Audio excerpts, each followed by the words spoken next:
So, hi everyone.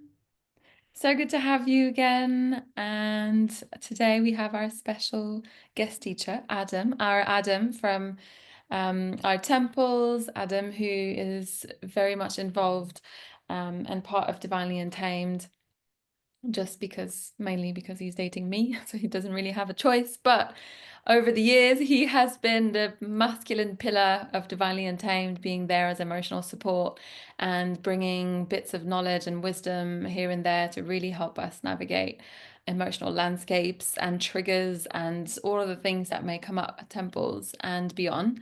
And today, he is going to tell us about love, the law of vibration, and how that relates to temple spaces and how to become more magnetic and how to, yeah, avoid the chase, I guess. But I'll let you speak on what you're going to speak about. Um, yeah, feel really honored to have you on today. So it's all yours. Take it away. Thank you very much. Well, Colin, George, I've seen you quite frequently, but Pete, I've not met you before, I don't think. So nice to meet you, mate. And so I am an emotional mastery and relationship coach, and I help people with the discipline to be able to face into their parental and social conditioning. And a large part of the journey that we go on is understanding how we're all energy, and that the law of vibration is actually what dictates our reality. So if you can hold and understand how the energy moves through your body and what like temple spaces or life itself is actually for, then you can get much more out of those kind of spaces, right? So as I said, whilst that song was on, we were like to set some sort of intention for this. What would you like to receive, and perhaps what would you like to give? The intention for this is I'd like this to be a discussion ultimately. So I'm gonna run through some information, of course, about the law of vibration, and then there's going to be an analogy. I'll run through a slide of what I'll be covering shortly. But towards the end, I'm going to leave like 20 minutes or so probably for a Q&A. And I just love, so make a note of maybe 3 things you want to ask or anything that's burning, literally. So yeah, it's all welcome. So for now, just to start, and Chris is, hey, Chris. And just to arrive into the space, let's all just, as we do with all hippie stuff, is take 3 deep breaths together. So, so deep breath in through the nose and out through the mouth. Deep breath in through the nose, hold at the top, and out through the mouth. Deep breath in through the nose, hold at the top, breathe in a bit more. Notice that feeling of peace and stillness, and then let it go. And just bring your awareness to your sense of smell. Bring your awareness to your sense of taste. Bring your awareness to your sense of touch. Maybe it's your bum on the seat or your fingers touching your legs or whatever it might be. To the dulcet tone of my voice for the hearing. And have I covered all 5 senses? I feel like did I miss one? Taste. No, I said taste. I said the second one. Right. So I think that's all of them. So now bring yourself back into the room. So today, right, what we're going to be covering is we're going to have a little conversation about what temple spaces are for, because on the surface they're well, actually they're multifaceted. They're like a mini microcosm of life itself, and I was about to go into what they are, but I'm going to have a conversation about that before I give my viewpoint of what they are. And what we're going to do is how your formative years shape your current reality. And that's a big part of what the law of vibration is about. And I'm going to give an analogy, which I hope you'll never forget. And then you'll tell people about. The idea with this analogy is you go, I saw this thing last night. And if you were down the pub, you'd explain this analogy. So at the end, you can give it a this. Because I work with analogies and it's really useful for explaining to people. So if it is shit, tell me. But if it's really good, also tell me. That'll be useful. So then we'll go into understanding the law of love, the law of vibration, and how it attracts love, as in, L-O-V-E, love. And then I'm going to introduce you to a tool that I use and a structure that I use called the LAM method, and how you can then implement it in your own life. And then we're going to have some practical tools and tips that you can use, obviously, in temple spaces and beyond. And then, as I said, that we're going to do some Q&A and reflections towards the end. I would say, though, at this point, don't try and remember everything I say. Right. So you're human and you can probably, like most people, only remember three things. So trust that your body will remember exactly what you need. Right. And it always does. And so that's a big, again, this is a part of the law of vibration that you will receive exactly what you need, but only when you need it. Okay. So the reflections you'll get from this, if you can try and listen with your body and trust that you just will receive it, which you will, then I'll ask at the end a couple of things that you remember and then you'll take them away. And they're the things you actually need to know right now. If there's other things that kind of either go, you're like, I've done that, or they're over your head, which I don't know, on that spectrum they might be, then you don't need them right now. The thing that you need, you will remember. Okay. So a conversation now, and I'd like you to all come off your mics. If you've got drilling behind you, please don't do that. But if, you know, I imagine you don't. But what are temple spaces for? For you, you can start. We can go around the room if you like, or I could just do popcorn, or anyone feel to say anything. Temple spaces for me are a place for me to come to kind of overcome my fears of rejection and lack of self-worth, and to experience pleasure in a consenting way. Beautiful. Thank you. Anyone feel the same as that? Or is it just with show of hands, or anything to add to that? Something that's slightly different? I've not been to a temple space before, but from, I suppose I could give maybe my what I imagine it to be. Beautiful. And so what I have envisaged is a safe place to explore what again I understand could be an emotional space, but a vulnerable space, a sensual space, and a space where all of these things are held in a I was going to say nurturing way, but a compassionate way, and an energetically safe space as well. So yeah, I'm curious. I'm really curious as to what the spaces are, what they're about. Yeah. And Well, speaking like a pro there, to be honest, it sounds like you've actually been to one or two before, based on okay. that viewpoint of him. Colin, George, anything to add? Is anyone right now, just before you do that, is anyone feeling a bit like, oh God, I don't know what to say, and feeling a slight fizziness about speaking up, as an example? I'm not. So George is there. So Colin, fire away. Well, for me, it's about continued growth. I first went there looking for something that was very sexual and the potential for something incredibly erotic, but actually discovered a little bit more about myself over the last year and a bit.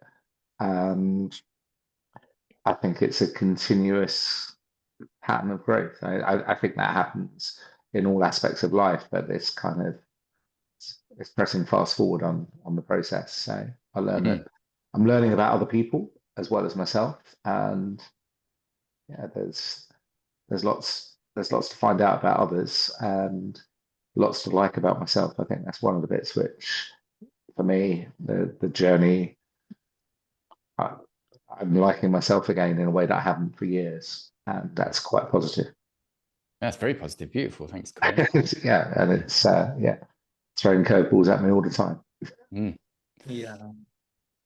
I guess for me as well, it's the same thing, learning about myself and connecting with others and using it as an opportunity to grow and to experience an environment where that sort of thing, like where people are sensual and connect with each other freely in that way, and be around that, because it's just not something that you experience much in your day-to-day life, and it's easy to sort of lose touch with that aspect of yourself and sort of feel like it's, I don't know, not for you in a way. Whereas when you are in those spaces, it's much more easier to claim that aspect of yourself and to be okay with observing and being observed. And connecting with others. Beautiful. Thanks, guys.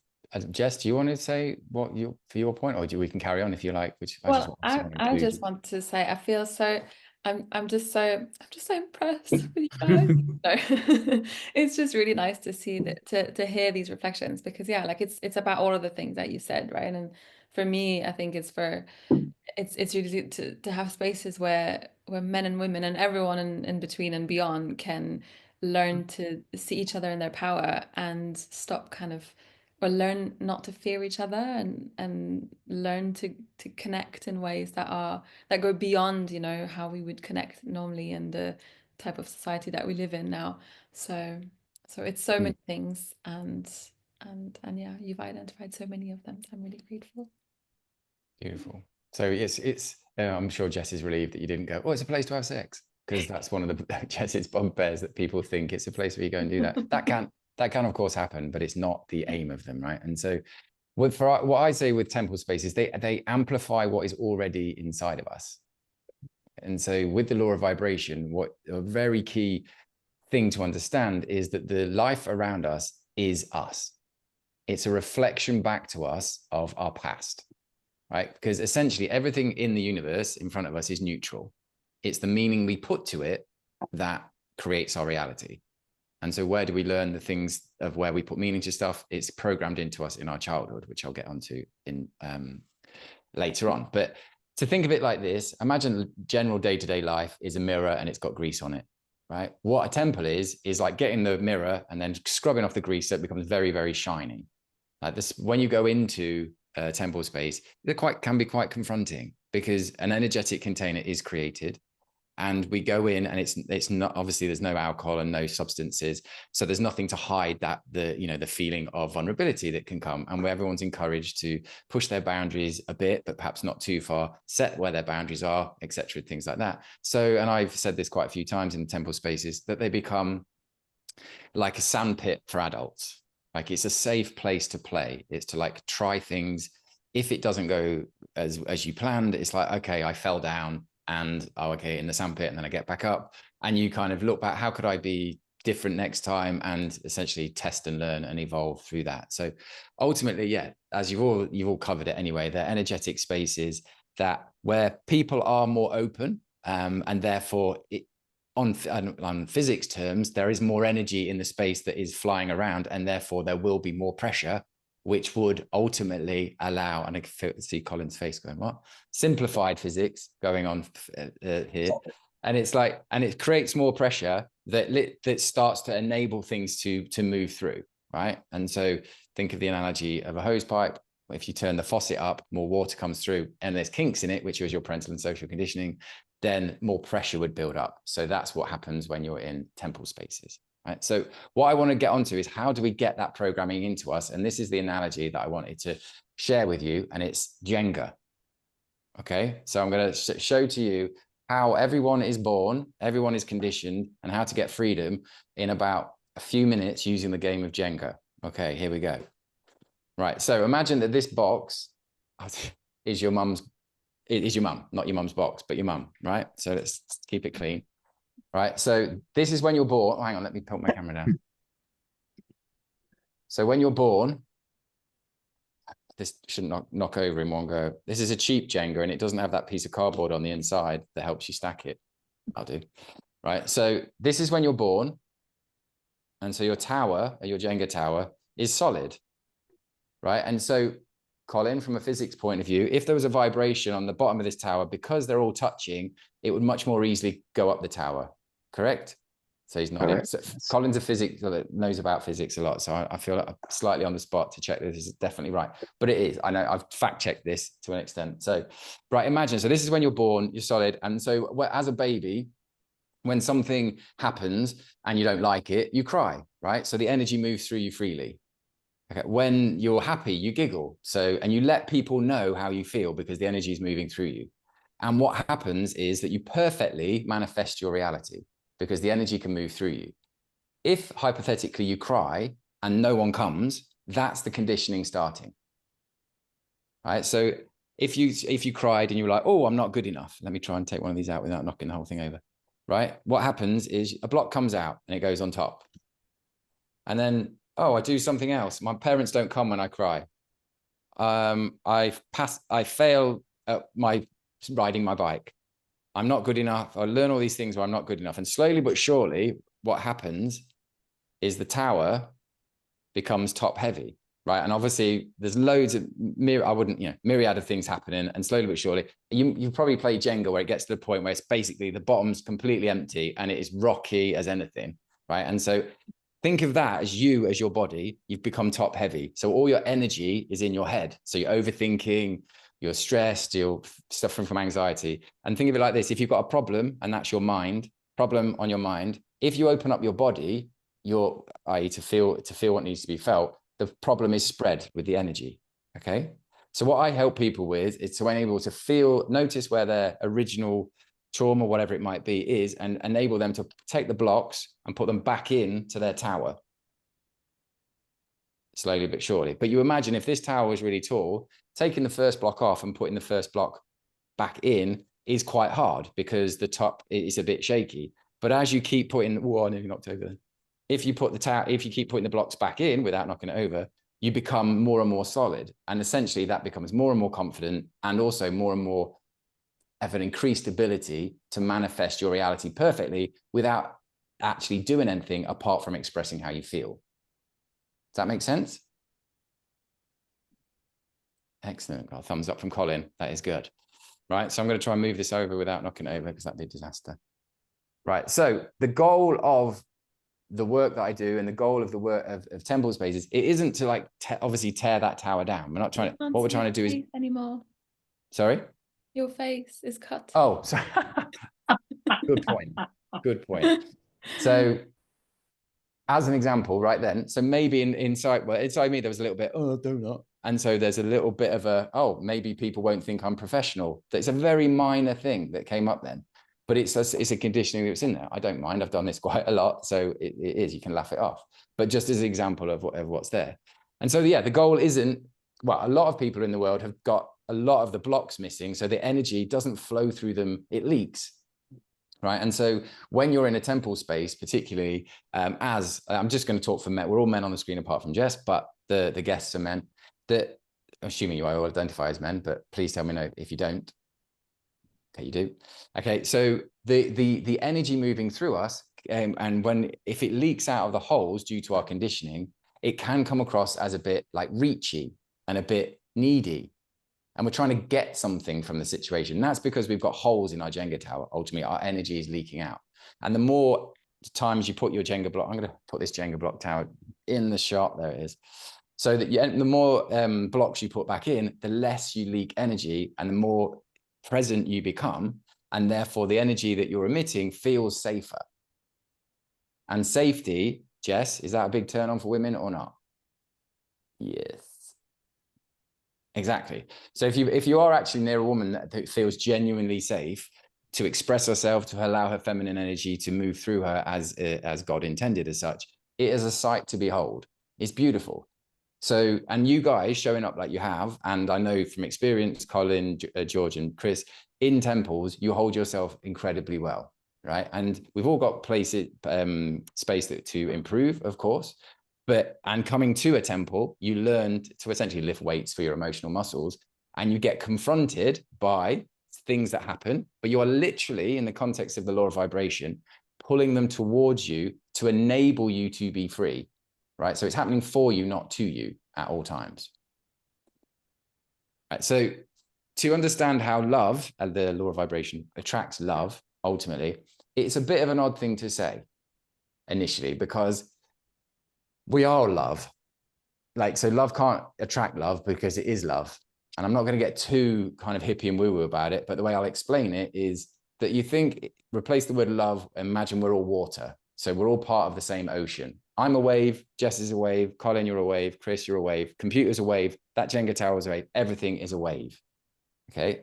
And so if you think of the surface of the ocean as what we can see and touch, they're all the waves I've just mentioned. If you've got lots of holes in your Jenga tower, you get bashed around by the waves on the surface, okay? But the more Jenga blocks you put back into your tower, it's like going deeper and deeper into the ocean, where it's always calm and still. And that's where like in Taoism, that's where your primal self is, or your authentic self. The version of you that is calm, centered, and can choose your response instead of reaction, right? So when you think of the law of vibration in the terms of thought, to put it into thoughts and emotions, and using the ocean analogy, our thoughts and our emotions are like currents in the ocean. They're not ours. We just receive them. Okay, that's really important. When our thoughts and emotions, they're not ours, we just receive them. And so when your Jenga tower is whole, like you were in a baby, the energy is moving through you and it creates what's called your torus field. And this is going into quantum physics. And it's like literally having an electromagnetic field that comes out of your body from your heart. Right? And the way I describe this in the context of that mirror, right, is, and what I said at the beginning, is that if you think of our galaxy from far away, the sun is at the center of it, and it's like a whirlpool, right, going round the sun. Because the sun has a gravitational pull and it's pulling stuff towards it and it holds them at a certain distance away. Yeah. Our heart has exactly the same principle, which is an electromagnetic field, and it's pulling towards you particles in the form of people and situations to either highlight where you're not free or to highlight opportunities to be free. Opportunities to put your Jenga block back in. Each one of these Jenga blocks is a piece of conditioning. And in temples, it just kind of turns up the dial of opportunities to put Jenga blocks back in because it's a more shinier mirror. Yeah, makes sense so far? Thumbs up? Everyone's nodding. Yeah. That's good. Nods are good. I like nods. Okay, so what I would like you to do now is, and I bet, Pete, this is going to be slightly different for you because you haven't been to a temple yet, but I'm going to invite people to talk about or bring up their last temple experience.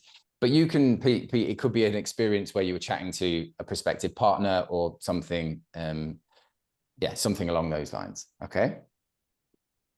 So what I would like you to do is, so the law of vibration, it determines your experience. So I'm going to pick on someone, Colin, if that's okay, I'm going to pick on you because you give it a thumbs up. When you were last can you describe an experience in the terms of what I've just said that happened in your last template experience? Well, sorry, Colin, to be clear, without naming anyone's name, just to be clear. I don't know. I can't remember the name today. Oh, good. But it's not just the last temple, it's the last couple of temples, actually. People have come to me without me going to them. So when I first started rocking up to temple space, I tried to initiate things and that didn't work. It did work, but didn't work that well. It wasn't that successful. But the last couple of times I've turned up, people have come to me without me kind of understanding why and how. They just have arrived with me. And we have experienced a connection on 2 or 3 different levels with 2 or 3 different people. And that's kind of like, well, how did that happen? I'm not sure. But I think that what you're describing about putting the blocks in place works. So I feel that I'm in a different place to where I was a year ago. And maybe something is occurring as a result of that. So beautiful. Can you define any of the emotions that you might have felt, like as in before and after as such?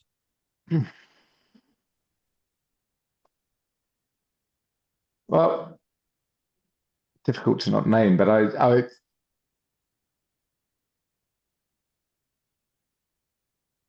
I had an experience which was verbal in the very last temple where somebody was feeling some pain and I allowed that person to express what that person needed to express, and I've experienced similar pain. And I suppose one of the things that my parents said was a problem shared is problem halved, and my sister's was saying that to me this week. She's going through some quite serious shit at the moment, sadly, but she said if you just share stuff, it eases stuff.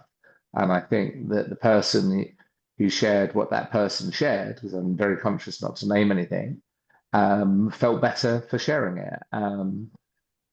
Before that occurred in the group session, I felt a little reticent that I wasn't as bold as I perhaps could have been in terms of sharing the play. There was more. It was oh, Jess, I'm trying to think of the phrase, from mild to wild or something. It was going to the wildest stage of play, and I'm like, whoa, this is actually happening to me. I was really super excited. And the previous temple, somebody approached me, and she didn't pull me dragging, I wasn't kicking and screaming as we went onto a map. I'm like, oh my God, stuff is actually happening. And yeah, it just felt like, wow. So yeah, I'm just. Thank you for sharing. Yeah. Anyone else want to, in the context of like Jenga blocks, noticing that something might have come up, whether it's a difficult emotion or perhaps a joyous emotion, like Colin mentioned, has anyone got another story that they could bring it to life with? Yeah, it's okay. I can go next. Yeah, fire away. I think for me that the point at which it gets to the open play and you have to initiate something, or it feels like you have to initiate something in order to feel a part of it. That's the thing, that the buffer. I hit the buffers there, because something that's buried quite deeply is just I'm having to face that, and it really does kind of pull me back. Occasionally I can overcome it. Sometimes if I feel I've connected with someone on a level that I feel safe, then I can probably initiate something. But most of the time, I'm kind of always in the back of my mind, I'm thinking, I'm not sure this will work. And, if I approach that person, are they going to just politely reject me? It's usually a very polite rejection. And so, yeah, that's where I start to get stuck. And I know there's icky stuff there that I need to. So yeah, so I'm taking bits out of Jenga from the moment free play starts, really, because in the controlled environment, in the controlled exercises, people are quite open and willing to follow Jess's guide and advice and stuff, and so you can experience interaction. That's kind of like an easy part, because you're not having to initiate something yourself. It's just initiating, and so people tend to connect and then go through the exercises. But after that, when it's kind of like, okay, it's down to me now to make a connection or whatever, then that's when I start putting Jenga blocks out. Yeah, it gets a bit more challenging at that point, doesn't it? It does. Yeah. But that's kind of the thing for me. Remind me to come back to, in the next chapter as such, come back to the point where you said overcome. And then Colin, remind me about your part about a problem shared is a problem halved. Not saying it's not true, but there's something I would like to talk about those two things. Pete, George, don't have to share anything if you don't want to, of course, but if you feel called to, or if you're feeling like, oh God, I'm not sure if I can, I would encourage you to try, but either way, let me know. Yeah, could you just remind me what sort of context I would? So for you, last time you were in a situation where you either had a desire for something, or you were in a situation with a partner or an ex-partner, or it might even with family, somewhere where you're kind of like, oh God, I might not be able to do this, or I could do this, or I want to, etc., etc. Okay. I don't know if it's quite the right context, but I was actually having a conversation with my dad the other day, and it was a desire to help him. So it was a different kind of area of desire. Would that work, or? Yeah, that sounds. Yeah. Yeah. So he's kind of currently going through some pretty turbulent stuff in his life. And in the past, I would have, to be honest, I probably would have found it incredibly emotionally challenging to support him in what he's going through. I've I've kind of been on a bit of a journey over the past year, and it's allowed me to step into a very different place. And it just felt really good to, rather than being weakened by the experience, which is what would have happened in the past, I would have become quite emotional about it, and I would have the emotion would have overcome me, to be honest with you, and I wouldn't have felt like I could help. And this time around, I was just really able to just step into a completely different position and give him the advice I could give him. I couldn't fix or solve the problem for him because it's a big problem and it's just out of my control. But it felt really good. It felt empowering, and he even said at the end of the call, he said, "Thank you, Peter. You really helped to calm me down." Which, to hear that from my dad is like, right, Yeah, it's beautiful. no, that's a big deal. So that was a really, it was still challenging, but it was that experience of, that feeling of, I can do this, actually, when those moments kind of come along. So that's been one of those for me, and it was just the other day, so Great. kind of Thank you felt for relevant. Yeah, great. Thank you for bringing that in. And remind me with regards to being able to hold it. If you say that, it will remind me of a story that I can say, which will help in the next bit. Okay. Okay. George, shall I move on, or do you want to, your mic's I off. can give a little share if you Go on then. Beautiful. Thanks, George. Okay, so in like the last few temples, I've also been like overcoming like feelings of unworthiness and kind of like self-rejection. And like over the past year, stuff has happened where I do feel like I have grown, and I do know that I can be confident and step into that, but it's still like there are times, especially when I'm connecting with new people, that it just still feels like I don't really have the way to express it. And I find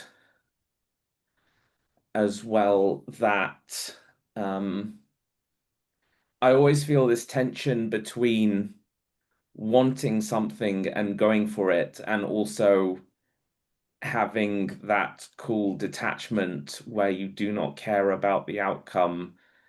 And usually, when I try to listen to the cool detachment, the opportunities seem to pass as well. And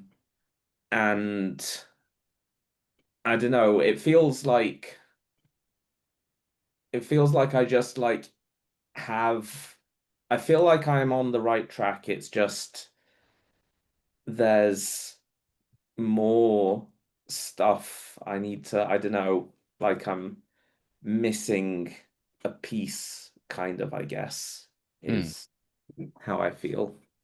Okay. Thank you, George. And remind me to come back to the word need. Okay. And we'll come back to it. Right. And so, as we spoke about at the beginning, temple spaces are a shiny mirror. Okay. And in a way, it's like buying a ticket to a theme park, and you get, but an emotional one. It's like, it can be there's ups and downs. Sometimes you might be in a situation where you're on the teacups, and other times the situation might be like you're on a full-on roller coaster, and it's a bit like, oh, what's going on here? But the more Jenga blocks you put back in, the more, whether you're on a roller coaster or the teacups, it'll feel like the teacups. It'll feel like there's more flow, and it'll be easier. Okay. And so what I want to, firmly get across, but to make sure it's clearly understood, is that these Jenga blocks are the things that are conditioned into us. And we all have it. Okay. And by going into these temple spaces, you have or a conversation with your dad, or a conversation where you feel that, just that feeling of vulnerability ultimately. And my strap line I use a lot is called vulnerability is the catalyst to our freedom, right? And there's a deep wisdom in that feeling of insecurity, right? And if you can change in your brain the feeling of insecurity as a positive thing, not a negative thing. They're both in air quotes because there's no such thing as positive and negative. But vulnerability is your ability to look. Vulnerable means wound, so it's your ability to look into or show your wounds. And what is very common across all of temple spaces and in day-to-day life, of course, is that people fear rejection. Okay, and in the next section, I'm going to tell you and show you why fearing rejection is your best friend. Or any fear is your best friend, or anything that reflects back to you where you have a fear of something is your best friend. So vulnerability is your best friend. Have I been clear that vulnerability is your best friend? Is it your best friend? Cool. I wanted that to get across. What's vulnerability? Cool, right, okay. So I want to bring one thing to the table, and it's the first word I'm going to say pretty much when we go on to the next bit, which is about the LAM method. This is a method that I've created over 15 years of studying Taoism, Zen, quantum physics and coaching, and my own personal experience of I'm just like testing and learning in my day-to-day life. And I will give a story about spilling some conditioner, which gave me a reflection this morning when I was washing my hair. So we'll get onto that story in a bit. But the method, the LAM method, is liberate plus acceptance equals magnetism. Okay, so the first and foremost thing to remember is liberation. You have to notice what you're noticing. Pay attention. Okay, the law of vibration does not affect you unless you're aware of it, right? If you want to change your vibration, the first things you have to do is to become more aware. Simple as that, right? And so when you come into temple spaces, it's like buying a ticket to an awareness thing. Like you become very aware because the mirror is very shiny, right? And so, but then it brings up Jenga blocks that we might not be aware of, that might be subconscious behaviors, and we behave in certain ways. But in that space, we have opportunities to behave in those ways, and obviously with a consent and things like that, and talk about them and be open about them to ease the kind of the pressure of that and bring them to our awareness, right? And so, as an example, liberation, Chris, or anyone, and I'm not going to pinpoint you, but you've mentioned it, is that when it goes from contained interaction game exercises to free play, it gets really, the mirror, all of a sudden, someone gets this cloth that makes it really, really, really, really shiny, because you have to then face into the fear of rejection, because you have to put yourself out there, right? And that's all of us. There's a fear, obviously, in that, is that we get conditioned into that. In childhood, we put ourselves out there. So hypothetically, as an example, when I was 1 year old, and it took me ages to dig this one out, but when I was 1 year old, I fell down the stairs and I thought that I'd been abandoned by my parents, right? Because all that had happened is they'd left the room to go and make a cup of tea.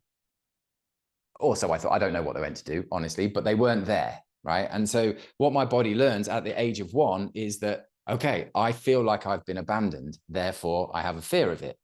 Okay, obviously abandonment when you're 1 year old is death.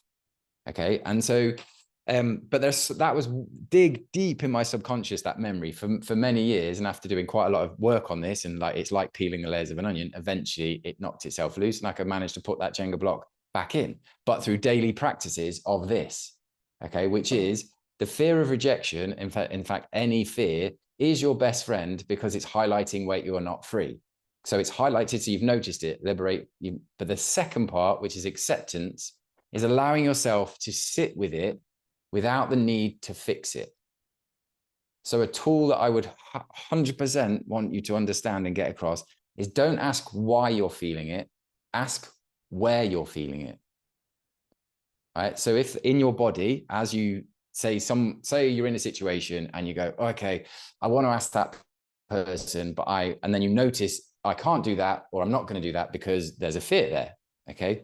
A lot of people will then go, okay, I'll go and eat some food off the buffet table. By the way, Pete, at Jess's Temples, there's an amazing buffet. So Come for that, if nothing else. Joking. It's really good. But people might go to the buffet and distract themselves, or they might go into the corner and start doing some cards or doing whatever it might be. But the guidance through and how to start mastering the law of vibration is to sit with and allow yourself to actually feel it, right? To sit with and allow yourself to feel the rejection. And it isn't necessarily easy to do that. And it takes practice, you know? And so, but when you accept it, so when life deals it, i.e. the liberation, and you allow yourself to feel it, you heal it. If you don't see it, you obviously can't feel it, and therefore you don't heal it. Pretty self-explanatory, right? But liberation, notice what you're noticing, accepting the energy emotions without trying to fix it equals magnetism. So every time you notice it, put it back in, which is accepting it and feeling it, you fill holes in your, in your body, essentially in your energetic system, which is like your Jenga tower, and energy moves through you more freely, and therefore you attract things more easily. You attract with more power. You manifest with more power. You're already amazing manifestors because you are manifesting a reality based on your parental and social conditioning right now. If you want to attract a new reality, you have to become aware of your conditioning, liberate, accept the energy, the emotions, fill the holes, and you start to attract a different reality. Make sense? And so going to temple spaces, that's exactly what they're for. But if you, and most people quite often miss out on the opportunity to feel it because they're like, oh, and it's very, very human to do this. And it's not knocking it, but with repeat visits, it's like, and another analogy I use is a hose pipe a lot, but you imagine every Jenga block is like a kink in a hose pipe. When you go into a fear of rejection, you don't necessarily get rid of the kink all in one go, but incrementally you do. But slowly but surely, by repeat visits, it stays out. And once it's out, what happens is more energy moves through you, but builds up at the next kink, which is the next Jenga block, not to mix my metaphors too much. Okay, we clear on that?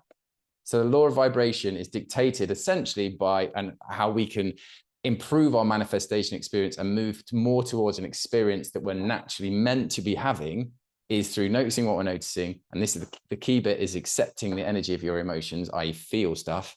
So ask where you're feeling it, not why you're feeling it.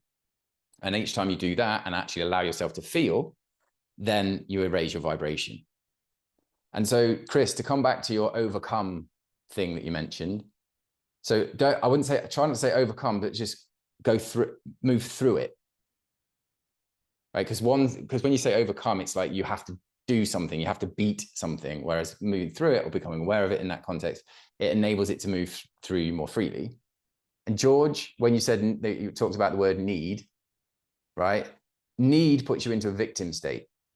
And when you are in a victim state, you end up, your energy constricts slightly. Therefore, the energy of your emotions is much less likely to move through you. What you want to be is obviously relaxed as possible so that the energy can flow through you. And like, we're all men, and we were all boys at one point. And the phrase "big boys don't cry" has a lot to fucking answer for. It is like, we've all heard it, but it conditions us essentially not to feel. And in physics terms, we kind of harden like a table. It's not exactly like that. And I know Colin's probably going, oh my God, but it's not exactly like that, but it's a good analogy to recognize. But the more we can relax into it, the more chance of our emotions moving through us. And so there's a really good book, if you want to write it down, called Existential Kink. And in that book, if you've read it, or essentially the premise is, if you feel shame, it's like, hit me harder, shame, give me more shame, not less. And what you're doing in your mind, because most people think shame is a bad emotion, right? But there's no such thing as good or bad when it comes to your emotions. They are just energy in motion, emotion. And the more you can hold yourself and enable yourself to be relaxed, the more chance the energy has to move. Therefore, the more chance you have to feel it. Okay? And with that in mind, Colin, you know where you said a problem shared is a problem halved? I don't disagree with that, but share your experience once you've taken the fear out of your experience, or rather that you felt the fear of your experience. A lot of people share their experience to feel safe, right? Which in terms, I get that way. It enables you to feel safer in that moment. Therefore, it feels like it's halved. But what you've done is you've not given the max ability to be able to stretch your hose pipe as such, to have more capacity to hold the energy of your emotions, which as you have more energy to hold emotions, more energy can move through you and your vibration rises. And now think of a dimmer switch on a light bulb. The more energy that moves through is like cranking up the light, and you shine brighter. Therefore, you attract more moths. And that's more manifestation in that principle. Right? And so for Pete, your last thing, your last but not least, the thing you mentioned about being able to hold it with your dad now as opposed to in the past, is highly likely because you've enabled yourself to sit with emotions, or you've been through some other things which has allowed you to put some Jenga blocks back in. And again, not to mix my metaphors too much, but with each Jenga block that goes back in, you widen your capacity to hold. It's like putting your thumb over the end of the hose pipe, in essence, and you stretch your capacity. And therefore, if you had a mug of, you've got 7 main emotions, and each one is a cup, and say this is the fear cup, and if it's full, something will trigger you, and it's very easy for it to spill over. But if you've done the work of putting some Jenga blocks back in, or taking the kinks out of your hose pipe, or stretched your hose pipe, all those analogies, one of them will land. What you're doing is you're changing this cup essentially to a saucepan, which is wider. And if there's this volume, the volume of the fear is the same, but because the thing's got bigger, it's not less likely to spill over, so you feel like you can hold it. Right? And the more that we can hold the energy of our emotions, and that's why coming to things like temples is like lifting weights for your emotions, the safer our energy feels, simply because we can be more authentic. We have the ability to express how we feel, whether it's like in this situation where you're feeling like some shame, or you're feeling excited, or you're feeling anything. If you can bring a person in that experience and say how you feel, and there's another phrase I use, you are literally creating the reality that was meant to exist. If you don't express how you feel, you are creating a reality that wasn't meant to exist. And it gets to a point, as you put Jenga blocks back in more and more and more, you realize how crazy it is to not express how you feel at all times, because you are literally creating a reality that isn't meant to exist, and you're not getting the reflection back that you need to evolve and to raise your vibration. Does that all make sense? There was lots of mixed metaphors in that, but it was a storytelling soiree, let's say. Okay, so I want to make this practical, which I think I have given a few things, but what I want to, feelings are powerful. They are, but they are also limiting. So what I would urge you to do, as I said, don't ask what you're feeling or why you're feeling it. Ask where you're feeling it. Try and stay out of the things of naming your emotions as much as you can, right? If you have problems naming your emotions, very different. First of all, name them. Great, because then you can identify them. But in the latter stages of my work, what we get onto is we stop naming the emotions, because they're all just energy in motion. Right. And as soon as we define something like fear, anger, guilt, or whatever it might be, we're naming it based on the past, which creates limiting belief, which means the energy doesn't move through as freely. But they are powerful. So go for it. Right. So I'm wanting to make this practical. I wanted to just do some exercises to give you some tools, in short, and just to remember that the negative emotions and positive emotions, to be fair, they're just memories waiting to be felt. If you can remember it, it's because there was an emotion attached to it. So think of that this way. Is it if I said to you 3 months ago, can you remember, like, you went to a supermarket and you bought some food, right? You can't really remember doing that. But if 3 months ago you met the love of your life, or you got punched in the face, you would remember it because there was an emotion attached to it. That's how the body works. So as a tool that you can take away, and bear in mind, it's a trauma-informed thing, so I'm not asking you to do this now, but create a list of everything you can remember in your life. It sounds grand, but maybe just do the top 10 things. They're highly likely the things that are causing your behaviors in the present. And what the ego then does is like, okay, I've got some sort of connection as to why I might be feeling this, and therefore it can soften a little bit more and allow you to feel the original thing that caused that. And once it's gone, it's gone. Like if you've got a fear cup, all fear is a learned behavior. And if it's learned, it can be unlearned. Like a baby, when it's just born, when it's a fresh Jenga tower, they have no fear at all. They're just sitting there going, I'm a baby. And people call them bundles of love, right? But they learn how to be fit. They don't even know that they're separate from the universe. So if there was a goal to this work, it is letting go and coming back into realizing that we're all the ocean. I'm a wave, you're a wave. Isn't everything blissful and kumbaya? But that is it's not the goal. Like, to put a goal is a bit reductionist words, but I'll pause that thought line there, because otherwise I'll go off on a massive tangent. Right, back to the practical tools. Right, so grounding exercises. I'm guessing most of you know that breathing is a useful thing to do, and particularly in times of trouble, breathe through your nose rather than your mouth, because that's your rest and digest. That's your fight and flight. But what I want to illustrate is when next time you take 3 deep breaths with someone like I did, and I asked you to pause at the top of the breath, and I said, notice the stillness. That's essentially because you've disconnected from the universe momentarily, because the way the universe connects with us is through breath.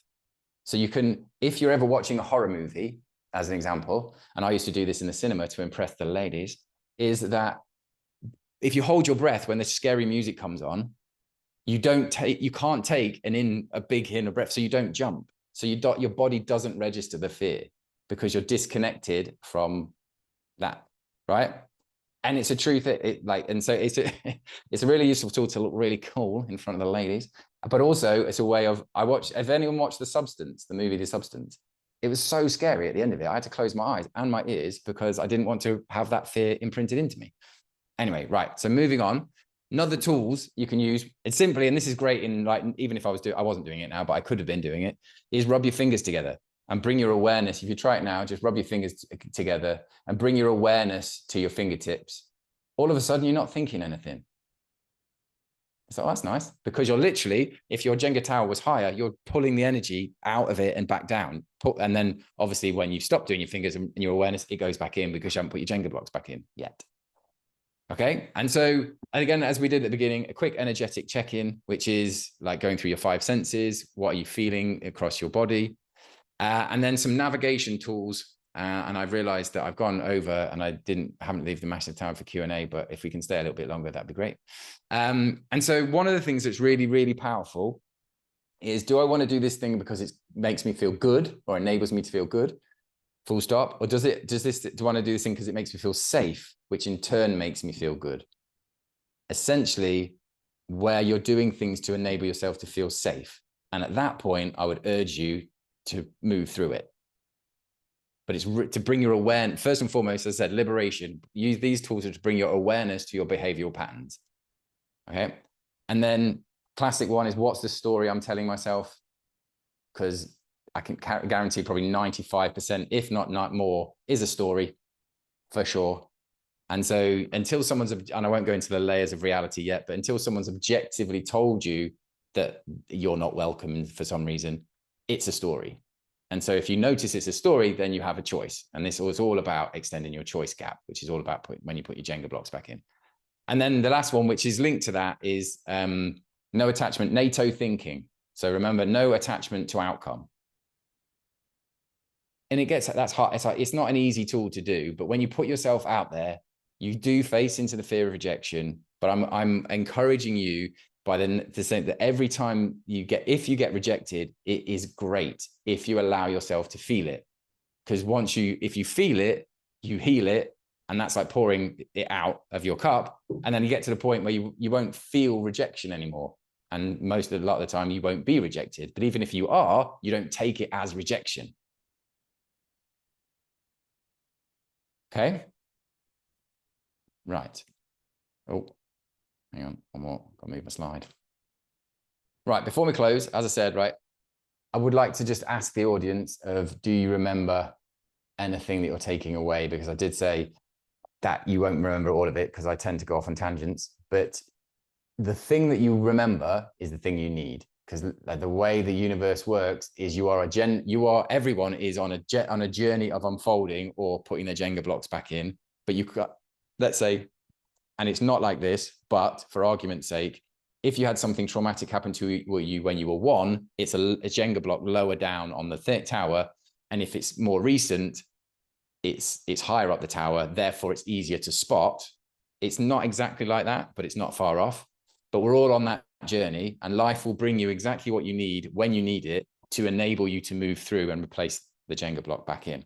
And it's the trick of this work, or the art of the work, is understanding that the ego will do everything it possibly can to protect you from helping yourself, because the ego is the thing that's kept you safe for all of your life. And it thinks it's doing its job. And that's where discipline comes in. Okay, I'll stop talking for a bit. Anyone care to share one thing that they've remembered? Okay, dull silence. I can go.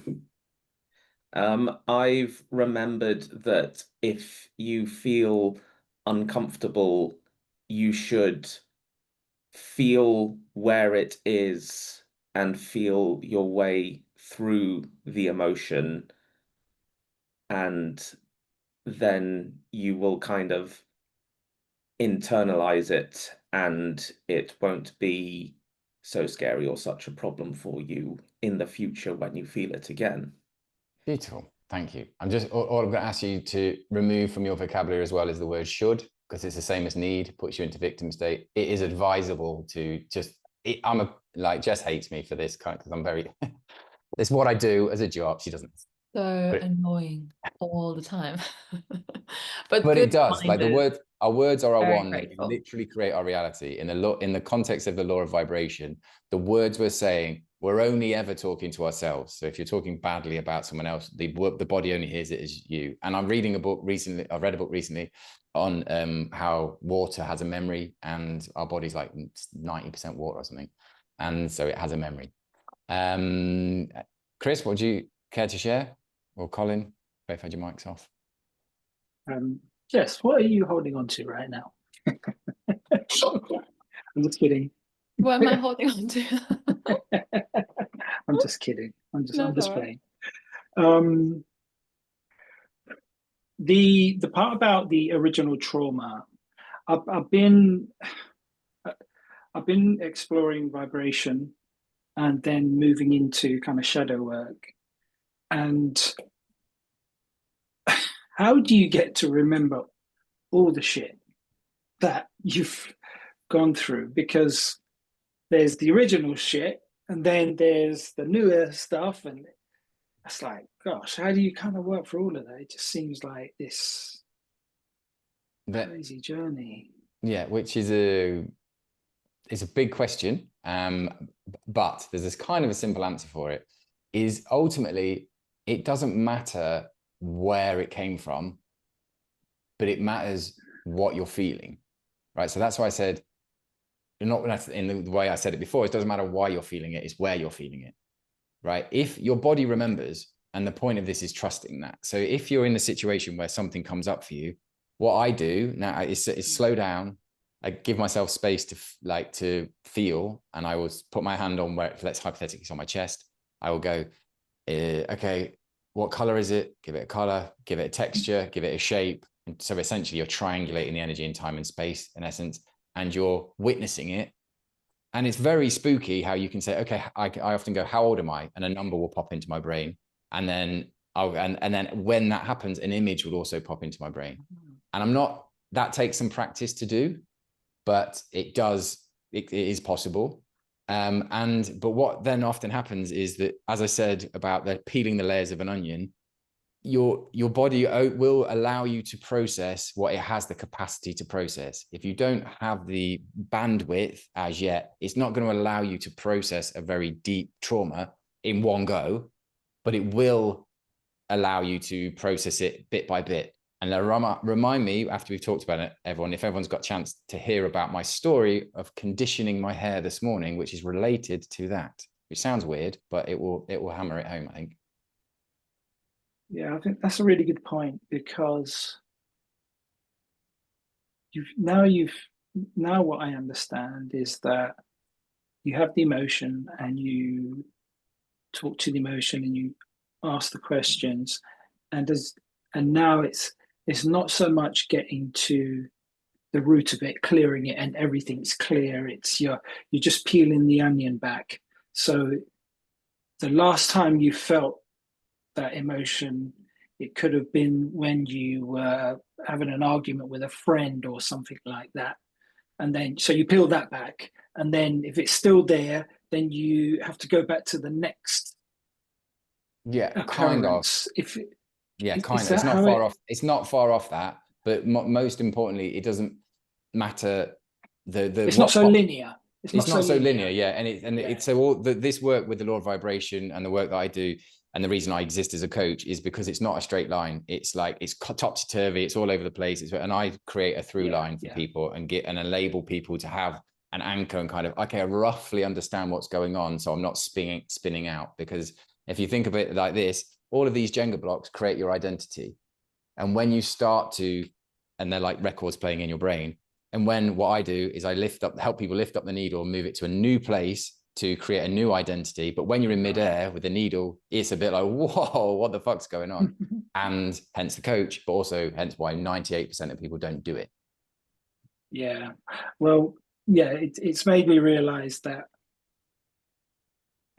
unless I deal with all of that shadow stuff, then I'm just going to keep hitting that thing, that block all the time. And I realize now is that it's no point trying to just get to there without dealing with all the other stuff. I'm just starting to realize that now. So I've kind of just got to do it, because I've been trying for decades to just yeah.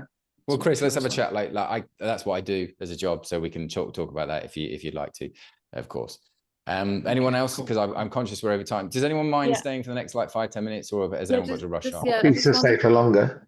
I just wanted to, so welcoming anyone who needs to go, you can go. But if you wanted to stay on, we'll stay here for a little bit. So whenever you need to go, feel free to. And I think so. Last thing to Colin, Pete or Colin, you remembered? Well, I'm remembering that I'm powerful when I allow myself to be myself, and that I have worth and value, and I'm worth listening to. And you've double checked yourself a few times when you're talking about the physics. Oh, Colin, he knows a little bit about it. I'm not, I'm not Brian Cox. I couldn't give you all the numbers quite as quickly as he could, but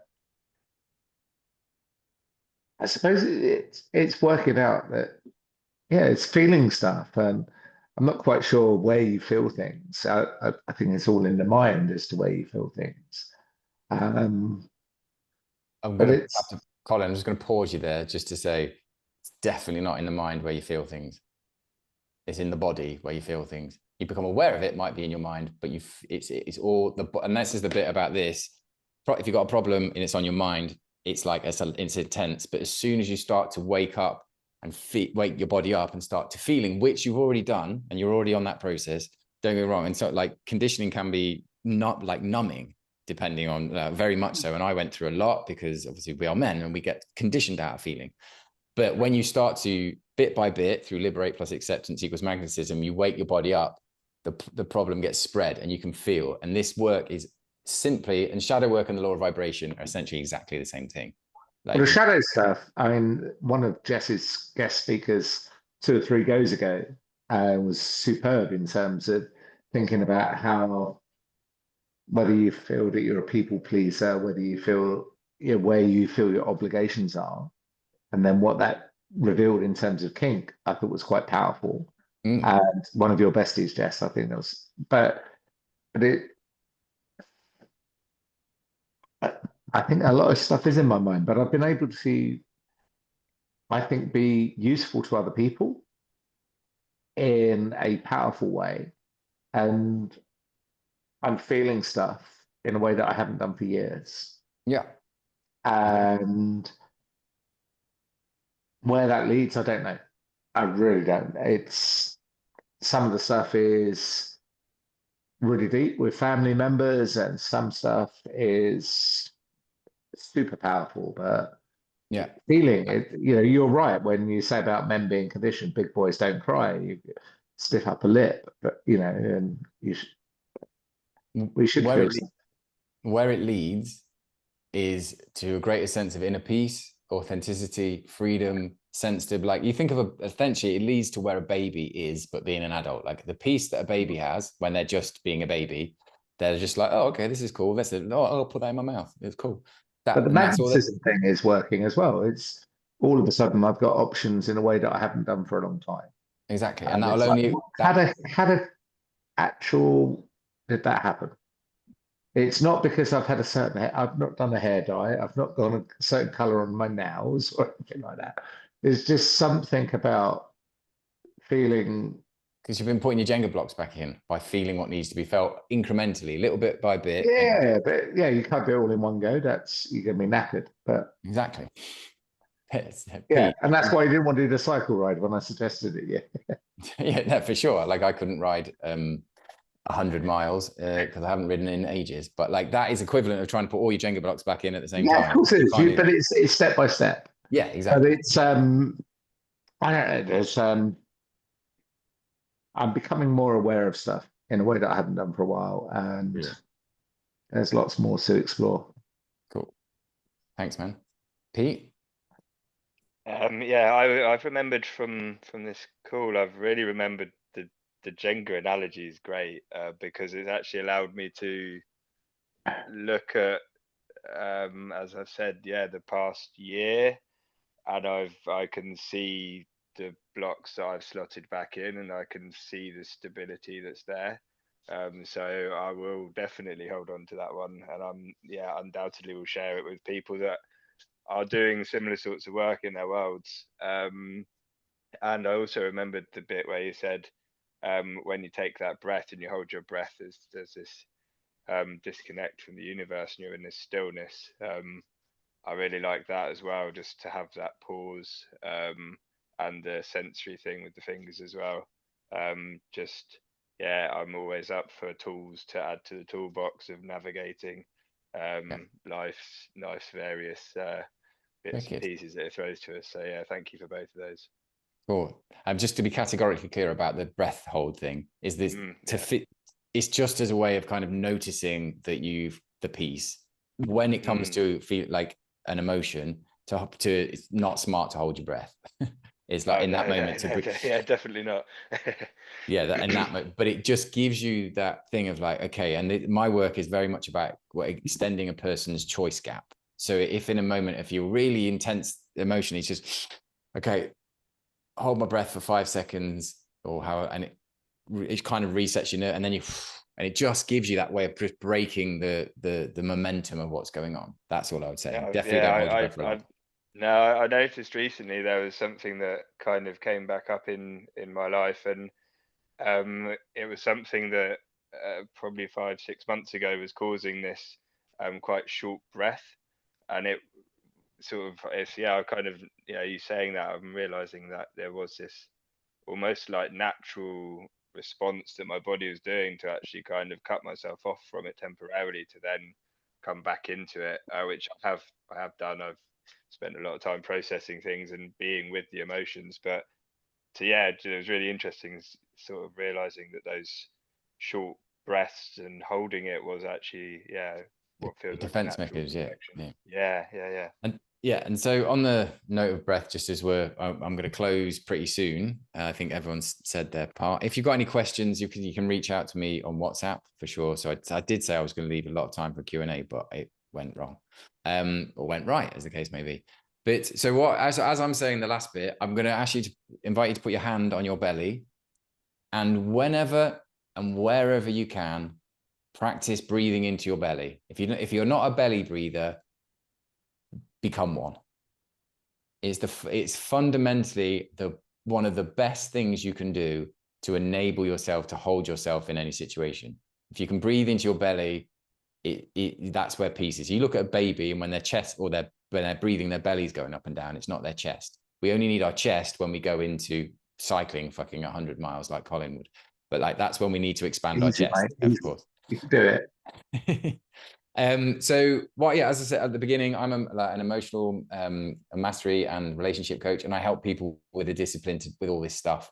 And so if it is something that you're interested in doing, you can check out my website, or just, as I said, just drop Jess a message, or DM me if you're in the Divine Intent group, which I think most of you are, and we can have a chat and go from there. But this work is, if you're not on the journey of shadow work, start your journey before life makes you do it, because that's what it did to me. And it's got to a point where I was so anxious that I got, slapped by a big fish. Then I had an emotional breakdown. Then I got a rheumatoid arthritis, and it's like, okay, are you going to wake up yet? And so as Chris, as you're referencing, it's time. Like if you know it's time, it's time. And so, life gets exponentially better and easier and more flow, and you can feel a lot more. And that's not necessarily a good thing in the context of you feel a lot more sad, and you feel a lot more anger, you feel a lot more, but and joy, of course, but most importantly, you have more ease. And when you don't have your Jenga blocks going back in, you have dis-ease, which eventually equals disease, right? And so if the energy is not moving through you, eventually it's a block. And you think of what happens in a river. If you keep putting, but if there's a block, it becomes stagnant. And if your body becomes stagnant, that is where illness comes from, right? And so it is literally like your life depends on it, that I would encourage feeling the forefront of your day. And to quote Alan Watts, measure every day by presence, not productivity, because it's the feeling. And the more you put your Jenga blocks in, the more you create the reality. And it isn't the work that you do, it's how your vibration that you're doing the work at. If you're stressed, slow down, bring yourself back into alignment, and work from a point of view, a place of inspiration and that kind of thing. And you will attract a reality that matches that. And that is all. Hey, thank you, Adam. This was great. This is great. Adam always has great analogies. I don't know how he can come up with so many analogies that really land. Like, if you've been around for a while, like I think you probably know at least 5 like really good ones for various different things. So love the Jenga blocks, and I'm glad it resonated with you. I just remembered, sorry, Jess, to cut you off. I did say, do people have time for a 3-minute story, not even that, about me conditioning my hair? That is a life-changing story. Do we have time? Well, say no now, are they? Is it because you're worth it? Because I'm worth it. Nice. Right, this morning. That is very good. Very good. That's very quick. You can tell you're a dad, Colin. So this morning when I was washing my hair, right, I'm going to lay it down just for dramatic effect. Right, when I was washing my hair this morning, it's because he's worth it. Because I'm worth it. Just came out of a salon. So I was washing my hair and done the shampooing, and then I got the conditioner and I squirted it, and I missed my hand with the conditioner, right? And I was like, and it went into the bath. And so conditioning my hair, I was like, okay. And then what I did was like, I thought, that's a waste. So I scooped up the conditioner off of the bath and put it into my hair, right? But the life-changing thing that I noticed was this very mild, a feeling of good boy kind of thing, right? For being efficient, right? And to add to the story, what I've been noticing recently is that if I was to buy something for myself that is like being frivolous with money, and it's not even that frivolous, let's say buy a jumper that I don't actually need, but I want, I have a feeling of a very mild feeling now of irresponsibility, that I'm wasting money, right? And combine the two things, that highlights to me that I've got an emotional belief around money. Something, I don't know exactly what it is yet, but there's a block around money that when I'm frugal with it, I'm a good boy. And when I'm wasteful with it, I'm a bad boy, ultimately, boiling it down. That is blocking money coming from me from the point of view of emotional, from the law of vibration. There is a Jenga block, which I'm holding right now, that hasn't gone fully back in yet, but because there's something I need to feel. But what the reason to illustrate that story is, it's in the micro moments and bringing your awareness. I've got a very heightened awareness to this stuff because I coach people on it. I literally do it all of the time. And it's kind of annoying at times for Jess, but also for myself, but also absolutely amazing because I notice shit like that I did in the shower, right? And it's like, okay. And then I can explain it to you guys and hopefully that landed a bit. But the point of the story is that if there's any form of emotional kind of expansion or restriction, it highlighting to you where you're like, freedom or restrict that. If there's restriction, it means that there's a block there. And you don't want that block to be there ultimately to enable you to manifest things more and more. So when you're going shopping or when you're doing these things, bring your awareness to what's going on. First and foremost, it brings you into the present reality, and there is only now. And otherwise you don't want to be thinking about the past and the future, because that's just a waste of time. But if you're now and present and you notice these moments of, oh, okay, I felt like a little thing there, it brings it to your conscious awareness. And then when it comes into your conscious awareness, it will literally manifest. Something in the outside will manifest to enable you to process that thing. But it can only manifest once you've noticed it, liberated it. And so if you don't liberate it, like I just did in the shower, and through other things that have happened in my life in the last couple of weeks, paying attention and noticing what you're noticing, you can't go into your shadow more and more. End of story. Wait, end of story. Thank you. Thank you so much, Adam. This was great. This recording will be available for you to watch again if you wanted to, but I feel like, as you know, as Adam said, you know, the things that you remember from this talk are the things that you remember from this talk. So you don't have to go and revisit it. But if there's something that, you know, pops into your mind and you're like, oh, I'd like to see it, it'll be on the, well, I'll send you an email on the recording. And if you have any questions, as Adam said, feel free to reach out. I'm going to be sending an email to everyone who's attended tomorrow, and well, you can contact him via the WhatsApp group, but I'll just be linking his email and website and all of that. So if you wanted to see also just to illustrate the point, if you watch this again in 3 months' time, you'd notice, you'd remember something completely different. Exactly. So that illustrates the point. It would meet you exactly where you are and provide what you need in that moment, for sure. So thank you so much, you guys, for being here and for your participation. It's really lovely to see all your faces. Yeah, I'll leave it there because it's so late. But thank you so much. And it's fine, like, but it is 9:20. So you guys have a lovely evening, and I'll see you at the next call or at the next temple, whichever comes first. Cheers, guys. I'm going to